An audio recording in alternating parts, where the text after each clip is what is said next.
ओम श्री गणेशाय नमः। नमस्कार मित्रों, आपके अपने YouTube चैनल आस्था की ज्योति में आप सभी का स्वागत है। मित्रों, आज मैं आप सभी को शिवरात्रि और रुद्र अभिषेक की महिमा बताती हूँ। मित्रों, क्या आप जानते हैं मात्र एक रुद्र अभिषेक से हर प्रकार की मनोकामना पूर्ण हो सकती है।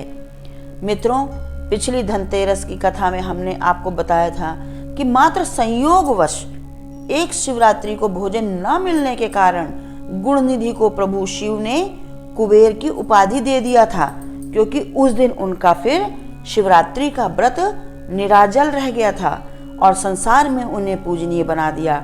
मित्रों, मानव जीवन कष्टों और चिंताओं से घिरा होता है।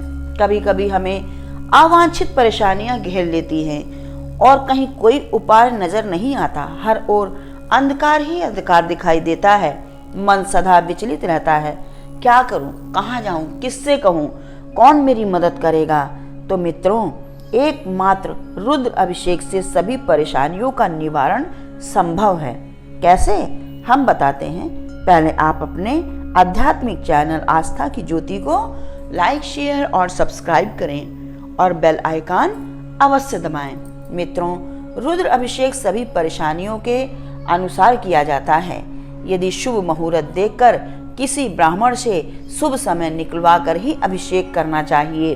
रुद्र अभिषेक खास समय पर होता है, रोज नहीं होता। इसलिए ब्राह्मण से शुभ समय पूछकर ही और सभी पूजन की वस्तुओं के साथ ही रुद्र अभिषेक करें। लगभग में 3 से 4 घंटा रुद्र अभिषेक में लगता है। यदि पूरी विधिवत किया जाए तो मित्रों, निश्चित ही सभी मनोकामना पूर्ण होती ही होती है। तभी तो शिव को भोलेनाथ कहते हैं। रुद्र अभिषेक मुख्यतः 6 प्रकार से किया जाता है। जल से रुद्र अभिषेक करने पर जलाभिषेक कहते हैं और इस अभिषेक से सभी प्रकार की लाभकारी कामनाएं पूर्ण होती हैं। और शहद से, इस प्रकार के अभिषेक करने से पारिवारिक जीवन में सुख और समृद्धि बनी रहती है। फिर घी से अभिषेक करने पर रोग तथा शारीरिक पीड़ा से मुक्ति मिलती है। और दुग्ध से अभिषेक करने पर दीर्घ आयु होने का वरदान मिलता है। और दही से अभिषेक करने से निसंतान को संतान प्राप्ति का वरदान मिलता है। पंचामृत से अभिषेक करने से सभी प्रकार की सुख, समृद्धि और सफलता प्राप्त होती है। इसी प्रकार मित्रों, जो हमारे मित्र रोज प्रभु शिव को जल चढ़ाने के लिए मंदिर में जाते हैं, उनके लिए भी 18 प्रकार से पूजन किया जाता है। उनके भी अपने अपने अलग अलग लाभ मिलते हैं। जैसे जल अभिषेक करने से वर्षा होती है और कुश से अभिषेक करने पर असाध्य रोग से मुक्ति मिलती है। यदि कोई पेट के रोग से पीड़ित है और उसको आराम नहीं हो रहा है, तो आप उसे कुशा से और गंगा जल से रुद्र अभिषेक अवश्य कराएं। दही से रुद्र अभिषेक करने से भवन, वाहन आदि की प्राप्ति होती है। गन्ने के रस से धन की प्राप्ति होती है। शहद और घी से अभिषेक करने पर धन में वृद्धि होती है। तीर्थ के जल से या गंगा जल से मोक्ष की प्राप्ति होती है। इत्र मिले जल से बीमारी दूर होती है। गौ दूध से अभिषेक करने पर पुत्र की प्राप्ति होती है। रुद्र अभिषेक से योग्य तथा विद्वान संतान की प्राप्ति होती है। यदि किसी को बुखार ना छोड़ रहा हो तो शीतल जल से या गंगा जल से रुद्र अभिषेक करें। सहस्त्र नाम मंत्रों उच्चारण और घी की धारा से अभिषेक करने से वंश का विस्तार होता है। दूध से अभिषेक करने पर प्रमेह रोग से मुक्ति मिलती है। शक्कर मिलाकर दूध से अभिषेक करने से मूर्ख व्यक्ति भी विद्वान हो जाता है। सरसों के तेल से रुद्र अभिषेक करने पर शत्रु पर विजय प्राप्त होती है।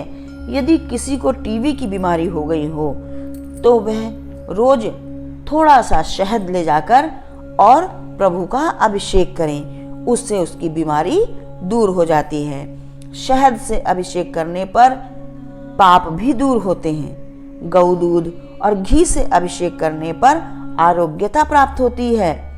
शक्कर मिलाकर जल में अगर हम अभिषेक करें तो संतान यानी पुत्र की प्राप्ति होती है। तो मित्रों, रोज प्रभु शिव का इस 18 प्रकार में से किसी भी प्रकार का अपनी मनोकामना के अनुसार रुद्र अभिषेक करने से सभी कष्टों से मुक्ति पा सकते हैं। पर शिव का पूजन नियम से करें, क्योंकि प्रभु को नियम अति प्रिय है। इसी विषय में एक छोटी सी कथा आपको सुनाती हूँ, सुनो। एक ब्राह्मण थे और एक दुष्ट व्यक्ति था।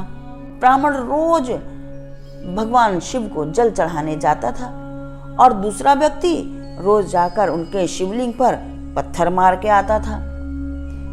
एक दिन तेज आंधी तूफान आया। ब्राह्मण ने सोचा, आज नहीं जाऊंगा, मौसम तो बहुत खराब है। परंतु उस दुष्ट को देखो, वो पत्थर मारने के लिए किसी मौसम से भी नहीं डरा और मृत्यु से भी नहीं डरा और जाकर उस शिवलिंग पर पत्थर मार कर ही आया। प्रभु ने प्रसन्न होकर उसे वरदान दिया और कैलाश धाम में स्थान दिया। कारण सिर्फ एक था कि तूफान में भी प्रभु के दर्शन करने को गया, चाहे पत्थर ही मारा तो क्या हुआ। तो मित्रों, ऐसे हैं मेरे भोले बाबा। नियम पूर्वक रोज अपनी श्रद्धा और भाव से जो हो सके प्रभु का अभिषेक करें और आपके सभी कष्ट अवश्य ही दूर होंगे। इसी विश्वास के साथ हम आपसे विदा लेते हैं। अगली कथा में हम शिवरात्रि की महिमा गाएंगे। तब तक के लिए जय माता दी। धन्यवाद मित्रों।